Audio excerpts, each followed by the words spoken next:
colleagues and friends.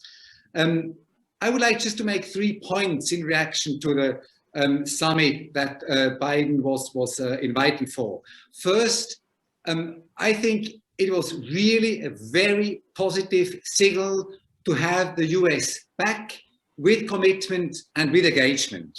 That's really very important for the process. My minister, during a ministerial roundtable that John Kerry was organizing last Friday in the context of the summit, said it also very clearly. This signal is really needed. This signal, a signal that is needed for everybody to show that one of the biggest emitters is back in the framework. But it is also a very important signal, for example, for the population of Switzerland, because the population of Switzerland will have to vote in June on the new CO2 legislation in Switzerland, outlining for the next decades the efforts of Switzerland to reduce its emissions, and such signals that show that the biggest emitters, such as the US and China, are also engaging in the international regime, are also a very important signal to the population of countries like Switzerland that we are not alone in our efforts, that we are part of the bigger pictures, and that it is worth to move forward.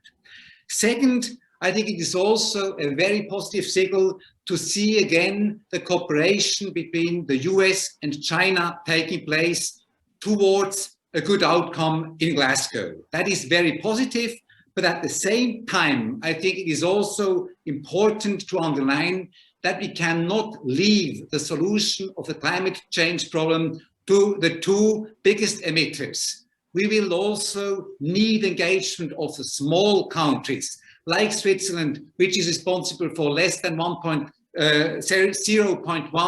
of the percentage of the global emissions, like the LDCs, all of those countries who are responsible for little emissions, but who are suffering a lot from the impact of climate change. These countries have also to engage into the process. And the third point I would like to make is that we really need an ambitious outcome on mitigation, on Article 6, on concrete measures on adaptation, on a forward-looking approach towards financing at Glasgow, at the upcoming COP. In order to get there to a robust and ambitious and positive outcome, we need a good process that engages all of us right now. Independent of the fact whether we can meet physically in person or not, we need to work. We need to use the tools that are available to us, and that means virtual meeting. The summit, which was also a virtual meeting, has showed it. It's possible. Let's use that tool to make sure that in Glasgow in November, we are able to agree on a robust outcome. Thank you very much. Thank you for all 3 points.